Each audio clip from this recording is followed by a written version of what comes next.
São 8 horas e 31 minutos. Sônia, Cláudio Humberto, ouvintes do Jornal Gente da Rádio Bandeirantes. Quem me acompanha diariamente lá no Band News TV, quando eu saio aqui do Jornal Gente entre 10 e 11, já deve ter visto várias vezes os comentários do economista Rafael Figueiredo, que é sócio-analista da Eleven Financial e participa com a gente todo dia lá no Band News TV, por volta das 10h30 da manhã, com análise das notícias do mercado financeiro, notícias da economia. E aprendo muito com o Rafi, por isso que eu trouxe ele aqui para a Rádio Bandeirantes para conversar com a gente hoje, bater um papo aqui sobre economia, contar o que está acontecendo aí nos bastidores, qual a leitura, né, econômica que se faz desse momento que nós estamos vivendo. Rafael Figueiredo, seja bem-vindo aqui à Rádio Bandeirantes, um prazer tê-lo no nosso estúdio nessa manhã. Tudo bem com você? Tudo ótimo, Pedrão. Muito bom dia para você, a todos. Muito legal estar aqui e espero poder contribuir bastante. Aqui é minha primeira vez. Legal, pode me chamar, já gostei. Vamos falar sobre juros e expectativa para o ano que vem, né? Porque é uma coisa que é fundamental para a nossa economia. O Banco Central vai começar a olhar um pouco melhor essa questão de aumentar juros. É uma medida que é utilizada para o controle da inflação, a gente sabe disso, mas de qualquer forma você acaba prejudicando o crescimento, inibindo, né, aquilo que vai nos tirar de uma situação de maior dificuldade da economia, vai poder fazer com que a economia cresça e gere empregos, que é o principal. Qual é a leitura que você faz, que os analistas estão fazendo no momento sobre a questão dos juros para o ano que vem? O que a gente pode esperar, hein, Rafi? Então, é preciso a gente olhar o contexto, né? A gente, até o primeiro turno das eleições, a gente tinha uma ideia de que a taxa de juros poderia começar a cair a partir de junho e julho do ano que vem. Porque toda vez que o Banco Central ele sobe a taxa de juros, existe uma certa defasagem de efeito de política monetária. Ou seja, ele sobe a taxa de juros, mas o efeito prático, isso, para restringir o crédito e apertar a economia para combater a inflação, demora de 3 a 6 meses. Então, como ele foi um dos primeiros bancos centrais a subir taxa de juros porque a pressão inflacionária já começava a incomodar, já havia uma perspectiva já no final desse ano de que ano que vem, em junho e julho, o Banco Central poderia reduzir essa inflação, reduzir a taxa de juros, já para cumprir todo o efeito de defasagem, e aí sim as perspectivas de crescimento econômico melhoraram, né? E aí, antes de ir para a sua resposta, efetivamente, é importante para que as pessoas entendam que o Banco Central ele tem um mandato, né? Emprego e inflação. E são coisas, né, ele vive um paradoxo, porque ele precisa combater a inflação. E para isso ele sobe a taxa de juros para você começar a restringir um pouco mais o crédito, desacelerar a economia, para aí os preços começarem a cair. Só que o lado reverso disso é que você, em algum momento, como você restringe a atividade, você também pode provocar o desemprego. Então fica sempre ali no mandato uma escolha de Golias, ali o tempo inteiro de o que é melhor para o momento. Então, por que eu estou comentando isso? Porque a gente está passando por um momento atual que a nossa taxa de desemprego ela está no nível mais baixo desde 2016. Ou seja, a gente tem aí um ritmo de emprego razoavelmente forte quando comparado a esses últimos anos. Então, houve uma reversão de expectativa por parte do mercado e a última ata do Comitê de Política Monetária do Banco Central do Brasil, ele foi muito incisivo, deixando claro, através de um tom mais duro, que a partir do momento em que reformas estruturantes já feitas no passado forem revertidas, é bem provável que isso provoque um choque sobre preços e que, portanto, a pressão inflacionária continue. Então eu serei obrigado a manter a taxa de juros alta ou até mesmo subir a taxa de juros. É um puxão de orelha no novo governo já? É um verdadeiro puxão de orelha e um recado para o novo governo. E aqui a gente tem uma outra questão, que é uma pauta que a gente pode tratar ela, se você quiser, que o Banco Central hoje ele é independente, ao contrário de outros momentos da economia e do próprio governo do Lula anterior. Hoje o Banco Central é independente, é um mandato que tem aí mais 2 anos e de alguém que não foi indicado pelo Lula. Então, como vai ser esse tratamento? Tá?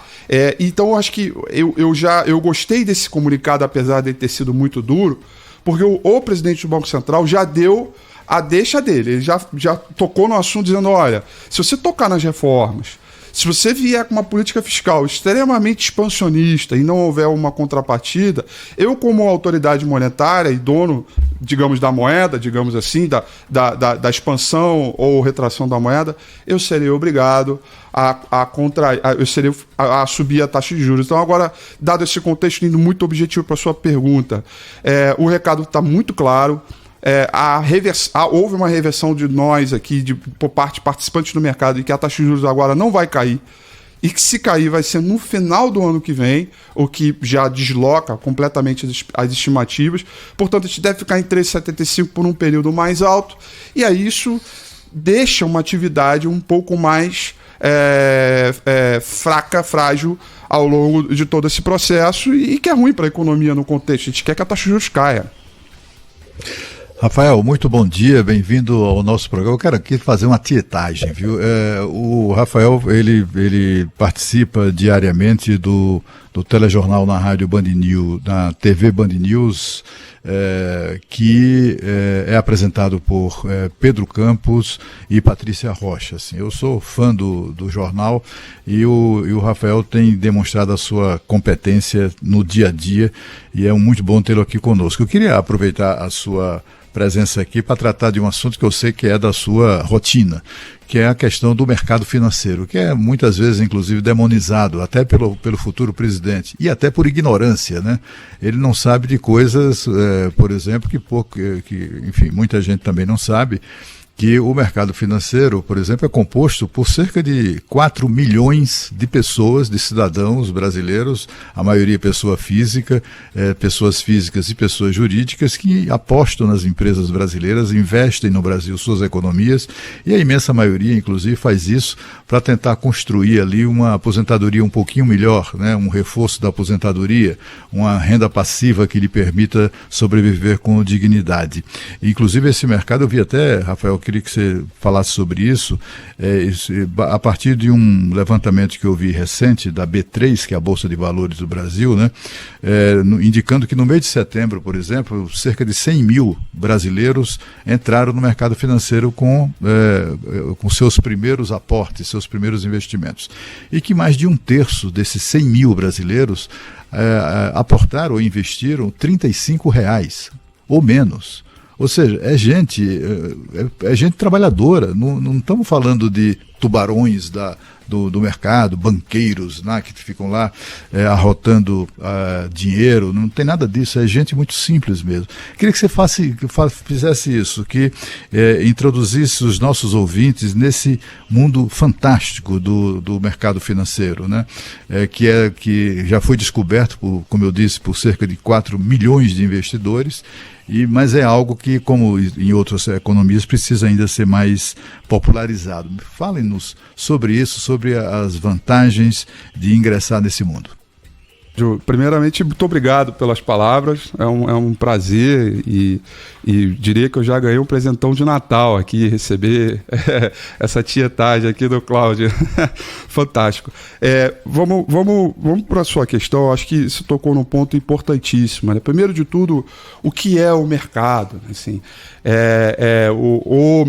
o mercado, né? Assim, o mercado, ele é um... Vamos falar bem objetivamente, todos vão entender. É uma verdadeira feira. Sabe aquela feirinha que a gente está ali com a ruazinha fechada e aí tem vários feirantes ali, várias barracas vendendo tomate, banana, alface, enfim, legumes e verduras. E tem lá os consumidores passando lá, a senhoria de casa, eu, você, todos nós, para comprar os produtos. Esse é o mercado. São vários agentes que vendem e outros que compram, né? Ele não é uma instituição, não existe uma placa escrito aqui é o mercado financeiro, entre. Não. Todo mundo tem acesso, é uma rua pública, todo mundo está lá, todo mundo tem acesso, pode consultar, olhar, fazer pesquisa, comprar, vender, barganhar. Esse é o grande mercado. O contexto do mercado brasileiro, ele vem de um crescimento exponencial e vou completá-lo, Cláudio.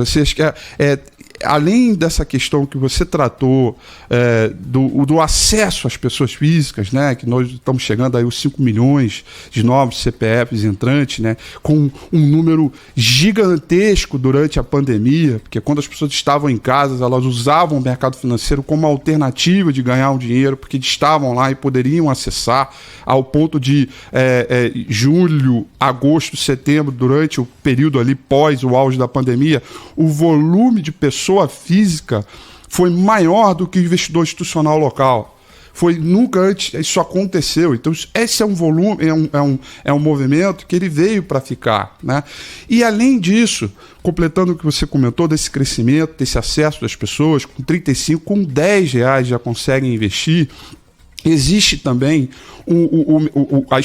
esse movimento do mercado como uma forma de financiar as empresas e financiar o Estado.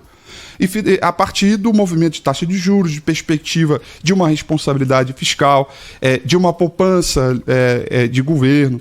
Então, para se ter uma ideia, desde o período Temer até hoje, nós temos cerca de 720 bilhões de reais financiados por empresas que emitiam dívidas. Em outras palavras, sabe aquela barraquinha de tomate? Ele tem lá a sua barraquinha que vende tomate, bananas e laranjas. Ele emite uma dívida dizendo que vai pagar essa dívida no futuro com uma taxa de juros um pouquinho a mais para quem for financiar a dívida dele. As empresas fizeram isso ao longo do tempo e isso foi possível para promover crescimento, promover investimento e, automaticamente, emprego. Que é o que faz a máquina da economia funcionar. Então, isso foi possível. Tudo isso vem com credibilidade, com perspectiva. Então, o mercado ele cresceu bastante. Hoje ele é muito mais acessível. Ele absolutamente caiu por terra aquela ideia que o mercado ele é só para gente que tem dinheiro ou para rico, né? Hoje o acesso na palma da mão, né, com o celular, você tem as informações mais rapidamente. Acho que a pandemia trouxe ainda mais acessibilidade, a tecnologia ajudou demais o acesso das pessoas. Então, sim, né, quando acontece uma questão como essa, e que lá na frente as taxas de juros poderão ficar maiores, o mercado ajusta isso via preço. Ou seja, se ele está entendendo que lá na frente as condições de economia podem ficar um pouco mais restritivas, há um preço a ser colocado e, portanto, há um ajuste em todas as classes de ativos, né? No mercado de moeda, no real, dólar, no mercado de commodities, no mercado de renda fixa, que está atrelado à taxa de juros, né? E no mercado de ações, principalmente, né? Assim, o tempo inteiro o mercado, Cláudio, ele, quando ele vai investir, ele nunca vai investir somente com o que ele está vendo no passado. Mas sim qual é a perspectiva dele futura, né? De 6 meses para 1 ano. Então, esse é o grande mercado. Então, hoje não é uma instituição, e acho que é um verdadeiro equívoco aqui, quando as pessoas demonizam o mercado financeiro, demonizam a Faria Lima, né? O mercado está personificado pela Faria Lima. Né? Eu acho que é um verdadeiro erro, um equívoco, porque isso é para todos. O acesso ele é gigantesco. Quando o mercado cai, agora a gente está falando de rendas de família também caindo, a gente está falando de investimentos futuros, de rendas passivas, ou de alternativas de novas rendas, além daquele trabalho tradicional que todos nós aqui temos no nosso dia a dia, e de aposentadoria. Vou dar um número aqui, nos Estados Unidos, vou dar na Austrália, que eu tenho esse número mais preciso, 91% da classe trabalhadora na Austrália, 91% tem um investimento ligado ao mercado financeiro, sobretudo mercado de capitais, sobretudo no mercado de ações. Sabe por quê? Porque é a aposentadoria. Quando ele começa a trabalhar, parte da renda dele já vai comprando algumas classes de ações e de investimentos para que quando ele for se aposentar, 60, 70 anos depois, ele possa resgatar aquele dinheiro. Isso é de uma economia madura. E a gente está caminhando para esse lado. Né? Hoje a gente fala muito PGBL, VGBL, em várias alternativas, mas a gente está caminhando para esse processo. Então, uma economia pujante, uma economia forte, é também vista junto, em simbiose, com uma sociedade que tem esse pensamento de investimento de longo prazo, ao longo do processo. A gente está indo para esse lado. Então, demonizar o mercado nesse momento é um verdadeiro equívoco, porque isso traz desenvolvimento e emprego, que é tudo que a gente quer no nosso dia a dia. Rafael, desmistificando aí essa questão do mercado financeiro, que é muito importante nesse momento. Sônia Bló está aqui. Rafael, seja muito bem-vindo. Voltei hoje de férias e já com o presente. Vou fazer claque ao seu time de tietes, né, de ter você como entrevistado. Rafael, e acompanhei muita coisa, né? Porque em 20 dias que você fica fora, quer dizer, com o governo aí em construção, muita coisa aconteceu. E depois das primeiras declarações do presidente eleito Lula, a Bolsa caiu muito, os juros futuros subiram bastante, mas o dólar não teve uma alta expressiva. E a gente sabe, Rafael, que se o dólar sobe muito, a inflação vai atrás. Qual que é o motivo dessa estabilidade, pelo menos até o momento? Olha, tem um motivo muito pontual, Sônia. Bom dia e obrigado pelas palavras também. Tem um motivo muito pontual. Mês de dezembro, Sônia, tem um efeito sazonal muito forte sobre a nossa moeda, né? A gente tem muitas empresas aqui no Brasil que são exportadoras e são multinacionais. Então, em dezembro, há um efeito de volta desses recursos, até por questões tributárias, né? E aí, por isso, a gente vê um pouco dessa estabilidade no nosso câmbio. Vale lembrar que, durante o processo do ano de 2022, a Bolsa chegou a valorizar por boa parte do tempo e o dólar também subiu, né? Houve uma desvalorização da nossa moeda. Então, já há um prêmio um pouco maior sobre a nossa moeda. Então, os ativos que a gente chama de ativos de risco, né? O risco país, que é o seguro para você investir no Brasil, bolsa de valores, taxa de juros, todos eles estressaram. Mas o câmbio, para dezembro especificamente, ele está um pouco mais acomodado por conta desse efeito sazonal, que ele é bem pontual mesmo. Pode acreditar que na virada do ano a gente já entende que ele deve seguir o mesmo curso da curva de juros, né? Ele costuma ir mais ou menos na mesma direção em função desses movimentos. E liquidez, né? Porque no final do ano a liquidez tende a se perder um pouquinho mais e aí os efeitos sobre o câmbio acabam ficando um pouco mais fortes. E por fim, né, que também é pontual, tivemos aí alguns leilões que aconteceram, né, de campos aí, de bacias, o que também trazem aí um efeito de entrada de recursos, né? Então a gente tem um net aí mais ou menos neutro, como você falou, mas ele é bem pontual, na minha opinião. Rafael Figueiredo está com a gente hoje aqui no Jornal Gente, enquanto ele toma uma água, que falou bastante aqui já nas nossas primeiras perguntas. Depois a gente vai fazer mais uma rodada de perguntas, rapidinho, intervalo comercial. Na volta tem mais economia aqui no Jornal da Bandeirantes, gente. São 8 horas e 53 minutos. Para você que está ouvindo o Jornal Gente da Rádio Bandeirantes, hoje a gente está falando sobre economia, destrinchando um pouco aí do que aconteceu nesse ano e trazendo, claro, expectativas para 2023 com o Rafael Figueiredo, que é sócio analista da Eleven Financial e está com a gente hoje aqui no estúdio, né, até as 9 horas da manhã para mais uma rodada de perguntas minhas, do Cláudio e também da Sônia Blota. Tem muito ouvinte aqui perguntando sobre a Petrobras. As ações da Petrobras caíram muito aí desde que o Lula foi eleito. Tem um ouvinte perguntando aqui o que deve fazer com essas ações. Mas mais do que isso, Rafi, qual é a análise que pode ser feita a respeito do que está acontecendo com a Petrobras e a expectativa para esse ano de 2023? Olha, eu acho que a Petrobras, né, ela mudou a sua forma de fazer política fortemente, né, nos últimos anos, né, desde a Lava Jato, evidentemente. É uma companhia que ela ficou menor, porém muito mais lucrativa, muito mais eficiente. Ela tinha tinha um portfólio de produtos para ter receita gigantesco. E pós-Lava Jato houve um processo de desinvestimento da companhia e desse desinvestimento o presidente da Petrobras, né, os diversos presidentes que passaram foram vendendo ativos que não serviam mais para ela e desse processo foi ficando mais eficiente e lucrativa na exploração e produção de petróleo, que é o que ela faz de melhor. Então hoje, o contexto dela hoje é o auge, né? Em termos nominais, ela está com o seu preço em níveis históricos. Evidentemente, quando você traz a inflação, não é bem assim. Mas ela já é recorde de preço em termos nominais. Então é uma empresa robusta, é uma empresa que gera caixa, é uma empresa que tem um grupo de funcionários, né, digamos assim, extremamente eficiente e capaz, que dá exemplo para o mundo, e é uma das maiores companhias de exploração de petróleo do mundo, e que não só é referência no Brasil, como ensina muita coisa para o mundo. Então essa é a Petrobras de hoje, né?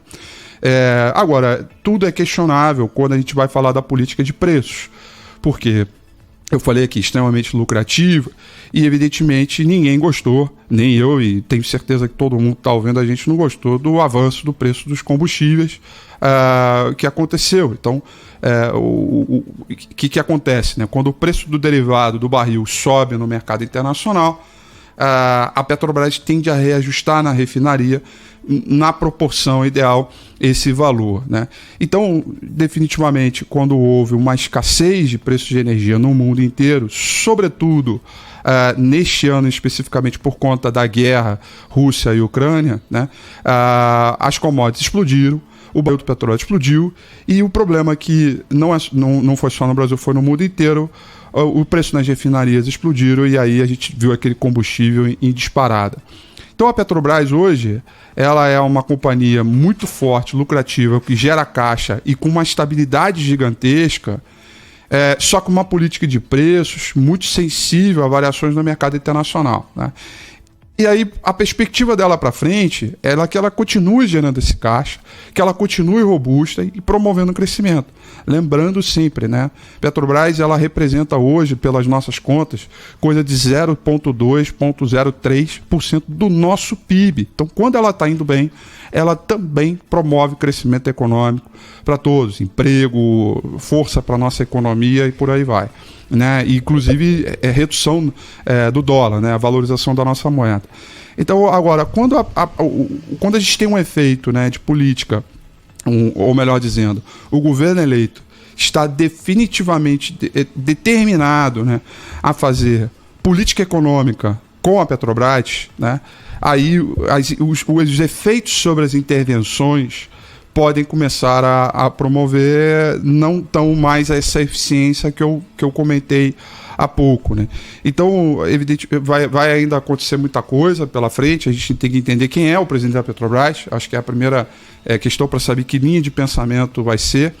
Olha, vão precisar forçar muito para destruir a companhia. Isso é um fato. Então temos um seguro, porque a companhia é muito grande, tem um caixa gigantesco e melhorou muito de eficiência operacional. Não subestime esses caras, né? Mas se eles quiserem destruir, eles farão isso. Aí, Celso, essa é a questão, né? Cláudio, perdão, essa é a questão, né? Assim, vão ter que forçar muito a barra, mas muito a barra. Então, eu tô aqui com uma visão bem neutra por enquanto, tá, Cláudio? Eu não compraria e também não venderia. Eu tô com uma visão bem neutra, e não porque eu quero ficar em cima do muro, tá? Aliás, eu sou pago para ter opinião, né, lá na minha empresa. Mas o ponto aqui é que temos duas coisas importantes. Como fica a política de desinvestimento, isso não está claro. E como fica a política de preços, isso também não está claro. Sem esses dois mecanismos, eu não sei projetar receita. Eu não sei projetar a evolução da companhia. Então a gente está um pouco neutro nessas questões. Rafael, desculpa, Cláudio, pode ir. Eu queria insistir muito nessa questão do mercado, das pessoas, um mercado acessível a qualquer pessoa que queira investir, né? Para o cara virar um investidor, basta abrir uma conta numa corretora e pronto, né? E pode investir o que quiser. Eu vejo muito assim, pessoas do mercado, inclusive tem canais no YouTube assim, muito, muito legais que eu vejo de vez em quando, gente que tem 6, 7 milhões de como é que chama isso? De seguidores, né? Uhum. É uma coisa impressionante, assim, é um mundo aí que o Brasil, talvez boa parte do Brasil, eu pelo menos desconhecia completamente, mas tem muita gente que recomenda com muita ênfase, né, que as pessoas, que já que nós não temos educação financeira nas escolas, é um grave problema brasileiro, né, da educação brasileira, verdade, que as pessoas se eduquem no sentido de poupar e de investir um pouco do que recebem, né? Há inclusive projeções mostrando que quem consegue investir, por exemplo, de maneira disciplinada, regular, né, 50, 100 reais por mês, 10% do salário, ao longo de um determinado período, mais do que adquirir uma aposentadoria no futuro mais confortável, a pessoa tem chances, se for aumentando aquele investimento, tem chance até de ficar quase rica, digamos assim, né? Investindo pouco e de forma consistente ao longo dos anos. E eu queria que você falasse sobre como isso pode ser feito na prática, quais são as opções. Eu sei que há opções de, por exemplo, de se investir em ações da Petrobras, Banco do Brasil, de grandes bancos, né, o Bradesco, etc. Tem inúmeras opções, são centenas, milhares de opções, e há também a opção do fundo imobiliário, que verdade, é outro investimento muito popular, né, entre essas pessoas que buscam uma renda passiva, né, um rendimento. Eu queria que você explicasse isso, quais são as opções, o que é que você recomenda. E é uma pena, só vai ter essa rodada de pergunta, Pedro, porque eu tenho um monte de perguntas. O tempo urge aqui, vai ficar para a próxima, guarda para a próxima. Se der tempo, eu queria que você falasse sobre essa recomendação que há de muita gente de tirar dinheiro daqui, tirar investimentos do Brasil e investir lá fora, que também é muito fácil de fazer. Perfeito. E aí eu queria que você falasse sobre tudo isso aí. Não, vamos lá, claro. Olha, eu acho que nada mais justo de trazer o próprio exemplo, né? Meu filho acabou de nascer, tem 34 dias e já tem gracinha. CPF, né? E eu já estou atrás de abrir uma conta para ele, para fazer um investimento, e vou aplicar R$3.000, né? Uma única vez, prometendo um investimento para 18 anos, ou seja, para quando ele tiver 18 anos, ele ter a liberdade do que ele quiser fazer com esse dinheiro. Evidentemente, eu vou recomendá-lo que seja para educação, né? Mas se ele quiser viajar, como etc. Bom pai. Mas para você ter, para ter uma ideia como é que esse acesso, né? Hoje ele tá ali, fácil, tá na palma da mão, né? E é isso, tá pro meu filho. Eu ainda estou num processo de análise para saber que empresa, porque vai ser uma única empresa só, no qual eu consiga focar, etc. Provavelmente vai ser da indústria financeira, tá? Um banco, alguma coisa nesse sentido. Para 18 anos, você tem que abrir muito a mente, né? Para que você tenha essa visão de 18 anos. Então, acho que eu queria trazer o meu exemplo para que isso, de alguma forma... compra de ações, né? Isso, ações, exatamente. Que pudesse estimular essa visão de longo prazo para as pessoas. Eu acho que dentro dessa linha, a gente tem aqui não só o fundo imobiliário, né? O fundo imobiliário ele é fantástico, porque ele te dá a possibilidade de você ter uma participação de um prédio ali da Faria Lima, de um prédio de um grande bloco residencial ou comercial, ou de um galpão logístico. E, portanto, se aquela empresa está indo bem, ela vai continuar pagando os aluguéis e você recebe parte desse dividendo mensalmente, né? Eu também tenho uma visão de investimento para um portfólio bem diversificado em papéis ligados a galpão logístico, indústria e companhias, empresas em si, de locadoras de grandes conglomerados financeiros, né? Isso é bacana porque é acessível, custa muito pouco e todo mês pinga um dinheirinho na conta, todo mês está lá. Evidentemente você tem que acompanhar o gestor, quem é que está fazendo, você tem todo um processo. Isso é interessante porque você vai construindo um processo de renda passiva. Então, se você conseguir ter uma disciplina de fazer essas aplicações mensalmente e reaplicar todos esses dividendos que vão pagando mensalmente, é uma forma de você, lá na frente, enriquecer. E enriquecer, não é que você está milionário, multimilionário, você vai virar um Elon Musk, não é isso. enriquecer hoje no Brasil significa ter liberdade financeira, liberdade de escolha. É você ter lá na frente um portfólio de modo que você tenha, olha, hoje eu quero viajar com a minha família, hoje eu quero comprar uma casa, um carro, hoje eu quero, mas ter essa liberdade e não ficar enforcado com dívida ou com processos de juro ao longo do tempo. No mercado acionário isso também acontece. Porque a gente lá, né, olha, o mercado fala que ele sobe, desce, etc. Mas isso é um movimento para quem tem perfil especulativo. E por isso que eu te faço uma pergunta, Rafael, né, com essa tua fala. O novo governo propõe mais Estado na economia, que é diferente da política econômica do atual governo. Isso. O que a gente pode esperar para 2023? Aí a gente espera um mercado... O dinheiro é inteligente, né? O fluxo ele vai correr, tá, Sônia? Para onde tem as oportunidades o tempo inteiro, né? O que é chamado smart money. Então, com maior intervenção, muito provavelmente esse dinheiro e o mercado ele vai correr para um fluxo para companhias menos dependentes dessas intervenções, né? Então, se a gente falar de estatais, por exemplo, vão sofrer intervenções, Banco do Brasil já pode ser, não pode ser uma boa escolha. Mas, por exemplo, uma Vale, que é uma empresa mineradora que está muito mais ligada ao mercado internacional, é uma ótima opcionalidade. E aí, pegando a sua pergunta e juntando com a pergunta do Cláudio, olha que interessante. O investimento internacional é uma alternativa para isso. E aí não significa que você tem que vender todo o seu patrimônio no Brasil e alocar lá fora. Nada disso. É uma parcela para você acessar o investimento lá fora, bolsas lá fora. Hoje, na palma da mão, você consegue fazer isso rapidamente, com uma remessa de câmbio muito simples, né? E aí você pode comprar títulos de dívida, fundos imobiliários, empresas boas, pagadoras de dividendo.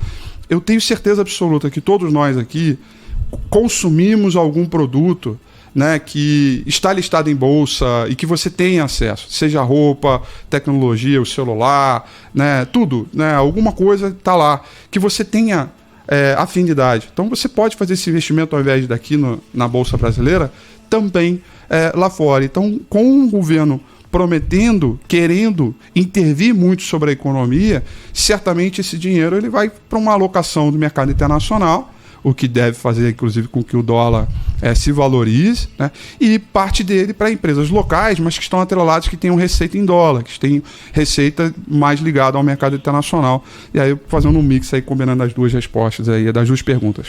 Rafael Figueiredo vai voltar aqui, viu? Os ouvintes gostaram muito da tua participação. Volta, tinha muita Rafael. pergunta que não deu pra gente fazer hoje, mas já fica o convite aí pra gente conversar numa próxima oportunidade.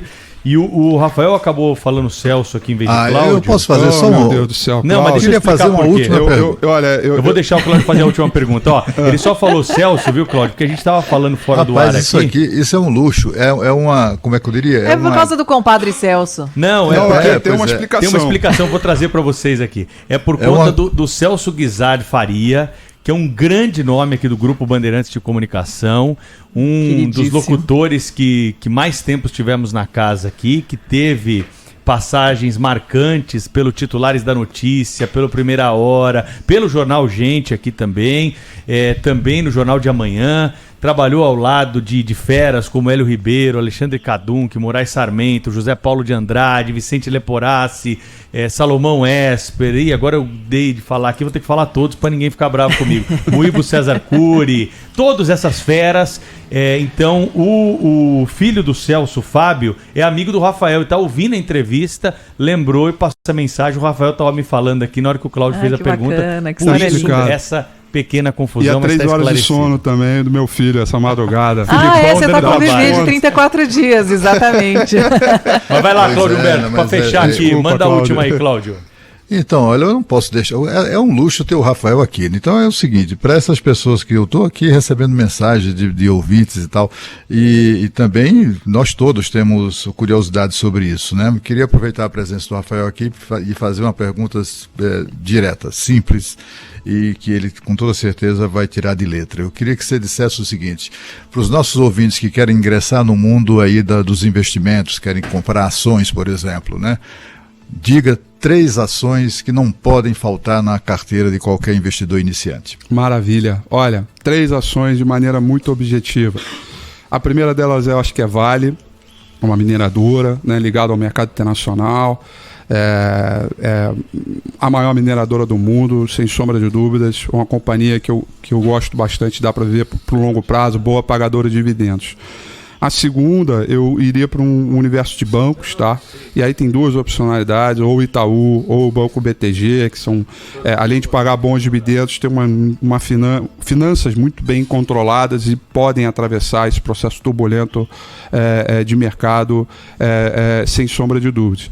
Então, se você tem uma da indústria financeira e outra da indústria do mercado internacional, que é a Vale, então vamos para uma indústria local, né, numa companhia que está ligada ao mercado local, e aí eu ficaria com Ânima Educação, uma vez que tenho aí consciência de que a educação é um processo que está num ambiente de ampla transformação e os preços caíram demais, né? Tem muita coisa muito barata.